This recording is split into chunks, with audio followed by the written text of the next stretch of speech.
ఉన్న బంగారాన్ని విడిపించి ఆ రోజు ఆన్లైన్ రేటుకే మేము కొంటాం. Sharma gold company. నమస్తే, వెల్కమ్ టు సుమన్ టీవీ. నేను మీ యామ్ని. ప్రస్తుతం మనతో ఉన్నారు ప్రముఖ ఆధ్యాత్మికవేత్త, ప్రముఖ జ్యోతిష వాస్తు పండితులు డాక్టర్ గుండపూడి శివసుధీర్ శర్మ గారు ఉన్నారు. గురుగారితో మాట్లాడి మనకున్న సందేహాలను అడిగి తెలుసుకుందాం. నమస్కారం గురుగారు. శ్రీమాత్రే నమః. శ్రీ గురుభ్యో నమః. గురుగారు, అంటే అమావాస్య రోజు ఎక్కువగా పితృదేవతలకి ఏదైనా చేయాలి అంటారండి కార్యక్రమం. అసలు ఎందుకు చేయాలి, దాని కారణం తెలియజేస్తారా? ముఖ్యంగా అమ్మ, మనం చాలా రోజుల నుంచి కూడా చెప్పుకుంటూ వస్తున్నది పితృదోషాలు అని చెప్పి ఒక సబ్జెక్ట్ తీసుకొని చెప్పుకుంటూ వస్తున్నాం. పితృదోషాలు కలగడానికి చనిపోయినటువంటి పెద్దలకు తెద్దనం పెట్టకపోవటం, అలాగే ప్రతి అమావాస్యకి ఎవరైతే చనిపోయి ఉన్నటువంటి పితృదేవతలు ఉన్నారో వాళ్ళ కుమారుడిచ్చేటువంటి ఈ తిలతర్పణం కోసం ఎదురు చూస్తూ ఉంటారు. పితృతర్పణం అంటాం. అసలు ప్రతినిత్యం చేయమని శాస్త్రం చెప్తుంది పితృతర్పణం అనేది. కానీ ప్రతినిత్యం చేయాలంటే ఇప్పుడు ఉన్నటువంటి కలిధర్మంలో కష్టం కాబట్టి కనీసం అమావాస్య రోజున ఈ తిలతర్పణం అంటే నువ్వులతో తర్పణం చేస్తాం. చాలామంది కూడా తర్పణం అంటే ఏం చేస్తారు, ఇప్పుడు మనం ఇక్కడి నుంచి తీర్థం తీసుకుంటే దైవతీర్థం అంటాం, ఇలా తీసుకుంటే ఋషి తీర్థం అంటాం, ఇలా తీసుకుంటే పితృతీర్థం అంటాం. పితృతీర్థం అంటే ఈ బొటనవేలు మీద నుంచి వదులుతూ ఉంటారు కదా చాలామంది, అది చాలా తప్పు, అది కరెక్ట్ కాదు. పితృతీర్థం అంటే ఈ చూపుడు వేలు బొటన వేలు మధ్యలో ఉండేటువంటి ఈ భాగం నుంచి బయటికి వెళ్ళేటువంటి నీళ్లు ఏవైతే ఉంటాయో అవి మాత్రమే పితృతర్పణం అవుతూ ఉంటాయి. నువ్వులతోనే ఎందుకు వదలాలి? ముఖ్యంగా అది కూడా నల్ల నువ్వుల్ని వదలాలి. ఎందుకు అంటే ఈ నల్ల నువ్వుల ద్వారా మనం వదులుతున్నప్పుడు ఎన్ని నల్ల నువ్వులైతే ఆ తర్పణం ద్వారా బయటికి వెళ్తున్నాయో అన్ని జన్మల క్రితం నుంచి వస్తున్నటువంటి పాపాలన్నీ కూడా పట్టాపంచరైపోతాయి ముఖ్యంగా. కాబట్టి నువ్వులతో వదులుతూ ఉంటాం. ఇక్కడ వివాహ సమయంలో ఒక సంకల్పం, మహాసంకల్పం అని చెప్పి చెప్తూ ఉంటారు. అంటే మనం ఏ ప్రపంచంలో ఉన్నాం, ఎక్కడ ఉన్నాం, ఏ భూతలం మీద ఉన్నాము, ఏ ప్రదేశంలో ఉన్నాము, ఏ నదీ తీరంలో ఉన్నాము అనేటువంటిది ఒక మహాసంకల్పం ఉంటుంది. దాంట్లో తెలై సూర్యమండల పర్యంతం కృతరాశేర్వర్ష సహస్రావసానే ఏకైక సర్షపాప కర్షక్రమేణ సంహితకాలే బ్రహ్మలోకే నిత్య నివాస సిద్ధ్యర్థం అని చెప్పి ఒక మంత్రం ఉంటుంది.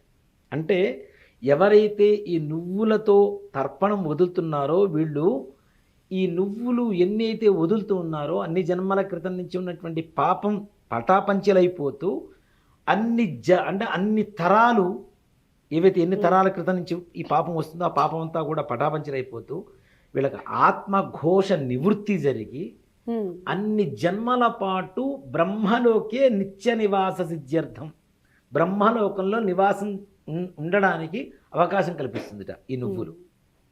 కాబట్టి నువ్వులు ఇక్కడి నుంచి వదులుతుంటే పితృతర్పణం అంటాం. పితృతర్పణం అనేది ప్రతి అమావాస్యకి ఎందుకు చేయాలి అంటే ప్రతి అమావాస్యకు కూడాను పితృదేవతలు ఈ కొడుకు ఇచ్చేటువంటి తిలతర్పణం కోసం ఎదురు చూస్తూ ఉంటారు. అందుకనే కదా అపుత్రస్య గతిర్నాస్తి, కొడుకులు లేకపోతే గతులు లేవని చెబుతూ ఉంటారు కదా. అంటే కొడుకులు ఎందుకు అంటే ఇది చేస్తారు అని. ఇప్పుడు ఒక పెద్ద ఒక వృద్ధాశ్రమం ఉంది, ఒక 1000 మంది వృద్ధులు ఉన్నారు. దీంట్లో 999 మంది వాళ్ళ పిల్లలు వాళ్ళని వచ్చి వాళ్ళని చక్కగా పలకరిస్తున్నారు, ప్రేమగా చూస్తున్నారు. ఒక్క ఆవిడ ఒక ఆయన వాళ్ళ పిల్లలు రాలేదు, ఆయన ఒక్కడు బాధపడతాడా లేదా? ఈ ఆత్మలతో సహవాసం చేసేటువంటి మిగిలిన ఆత్మలన్నిటికీ కూడా కొన్నిటికి ఈ తిలతర్పణ జరిగేటప్పుడు వాళ్ళు కూడా బాధపడతారు. పక్కవాడికి జరగకపోతే ఎంత బాధేస్తుంది. అరే వాడు కొడుకుని కన్నాడు, మంచి కొడుకుని కన్నాడు, వాడికి తిలతర్పణ వదులుతున్నాడు, వాడి వల్ల వాడికి సద్గతి కలుగుతుంది, నాకెందుకు కలగట్లేదా, నాకెందుకు ఇట్లాంటి కొడుకు పుట్టాడా అని చెప్పి ఒక ఆత్మ ఘోష అయితే ఉంటుంది కదా, అది కూడా పితృదోషానికి కారణమే అవుతుంది. కాబట్టి తప్పనిసరిగా పితృతర్పణం అనేది ప్రతి అమావాస్యకి వదలాలి. అలాగే పితృతర్పణంతో పాటు యమతర్పణం అని ఒకటి ఉంటుంది. అసలు యమతర్పణం ఎందుకు వదలాలి అనేది కూడా చాలామందికి తెలియదు.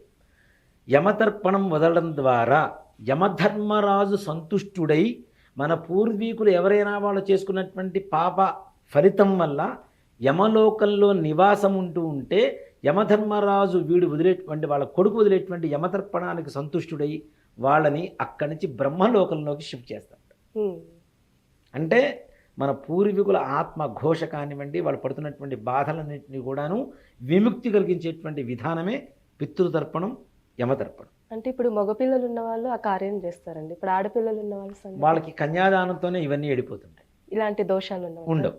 ఇప్పుడు ఆడపిల్లలకి తర్పణాలు వదలకూడదు. అవును. మరి వాళ్ళకి ఎలా తల్లిదండ్రులకి చనిపోయినటువంటి వాళ్ళకి అంటే కన్యాదానం ఎక్కడైతే చేస్తున్నామో, అంతకుముందు కూడా మనం చెప్పుకున్నాం మనం, అవును. కన్యాదానం ఎక్కడైతే చేస్తున్నామో వీటన్నిటికీ సమానమైనటువంటి దానమే కన్యాదానం. మ్మ్.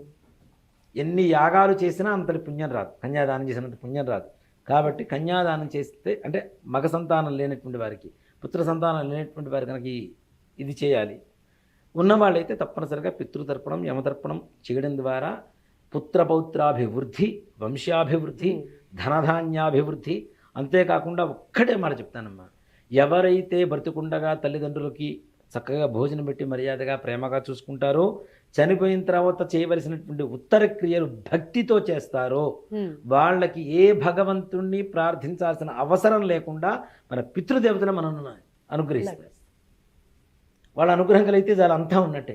అవును. వాళ్ళే క్షోభిస్తూ ఉంటే ఇక మన వంశాభివృద్ధి ఎక్కడ జరుగుతుంది? జరగదు ఇంకా. కాబట్టి పితృతర్పణం యమతర్పణం ప్రతి అమావాస్యకి చేయాలి తప్పనిసరిగా. చేసి అవకాశం ఉంటే ఎవరన్నా గుళ్ళోకి వెళ్ళి ఓ బ్రాహ్మణికి స్వయంపాకం ఇచ్చుకోవటము, లేదు తెలిసిన వాళ్ళు ఎవరైనా బీదవాళ్ళు ఎవరైనా ఉంటే వాళ్ళ భోజనానికి పిలిచి భోజనం పెట్టడము, లేదా ఏదైనా గుళ్ళో అన్నదానం చేయడము, వాళ్ళ పేరు మీద. అవకాశాన్ని బట్టి అక్కడ ఏదో 100 మందికి 1000 మందికి చెప్పడాలి, కనీసం ఒకడికి భోజనం పెట్టచ్చు, కడుపు నింపు. అక్కడేంటి మీ నాన్నగారే నీ కోసం ఎదురు చూసుకుంటూ అంటే వెతుక్కుంటూ నీ దగ్గరకు వస్తున్నారు భోజనం పెట్టించమని. ఆయన అసంతృప్తితో పంపించలేం కదా. అవును.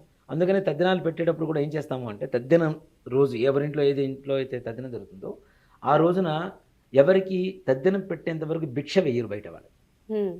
వేస్తే దాంతోనే సంతృప్తి పడి ఆ ఆత్మ వెళ్ళిపోతుందేమోనని పెట్టేటువంటి శ్రార్థం పిండం ఏదైతే ఉంటుందో తద్దినం అది వృధా అవుతుంది. అందుకని చెప్పి తద్దినం అంతా అయిన తర్వాతనే భోజనాలు పెడతారు ఎవరికైనా.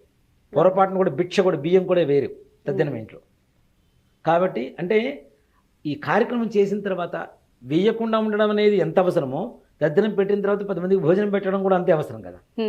కాబట్టి ఇక్కడ మనం పితృతర్పణం చేసిన రోజున తప్పనిసరిగా బ్రాహ్మణుకో, నీ సాటివాడికో, తెలిసిన వాళ్ళకో, బీదవాళ్ళకో ఎవరికో వాళ్ళకి భోజనం పెడితే ఇంకా పితృదేవతల పరిపూర్ణమైనటువంటి అనుగ్రహం కలుగుతుంది. భవిష్యత్ తరాలకి మన ధర్మాన్ని మన పిల్లలకు చూపిస్తూ, ఇవాళ రోజున నీ తండ్రికి పెడితే నువ్వు పోతే నీ కొడుకు నీకు పెడతాడు. నువ్వు నరకంలో ఉన్న స్వర్గంలో వెళ్ళడానికి నువ్వు ముందుగా నీకు నువ్వు వేసుకుంటున్నటువంటి ఒక మార్గం నిచ్చెన. కాబట్టి ఇది అందరూ పాటించండి.